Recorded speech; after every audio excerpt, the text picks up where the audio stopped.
radios are used to provide the assistance our citizens need. We dispatch the help that they need.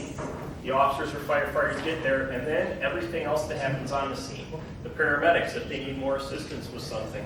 The officers on scene, if they need more assistance. Running people's names through the computer, additional calls that go out. There's so much more that happens once the officers or firefighters get on scene. So we are the people that send the help when our citizens need the help. When our police officers or firefighters need help, they use these to get a hold of us so we can get them the help that they need. Either more officers or firefighters from our town or from surrounding towns, because our number one goal, everybody goes home tonight.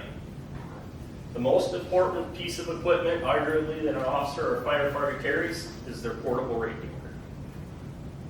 So what makes this whole thing possible? Well, there's a bunch of different parts and systems working together. There is the system infrastructure within the 911 center itself, and then that's all tied into the back room where a lot of the racks and components are. And then there's stuff out in the field that we have, and all this has to work in concert together.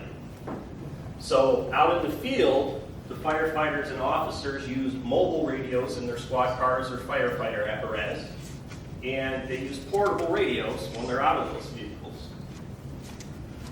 There's different power ranges, and the reason why this is important, as I'll tell you in a second with radio coverage, is the main transmitters work between 30 and 100 watts. So it's kind of like the old joke, my amp goes to 11 because it's one louder than 10. Back in the old days, you just cranked everything to 100. Problem is that the FCC radio interference in this area, because it is so heavily populated in northwest Indiana and northern Illinois, they start to put restrictions so your radio signal doesn't travel that far to interfere with other things. So, main transmitters between 30 and 100 watts, squad car is 15 to 30, but the portable radios, even the best ones, which we have, between 3 and 5 watts of power. So that kind of gives you the idea of they're still, even when they're working great at 100%, they're still kind of below the power, so they need help.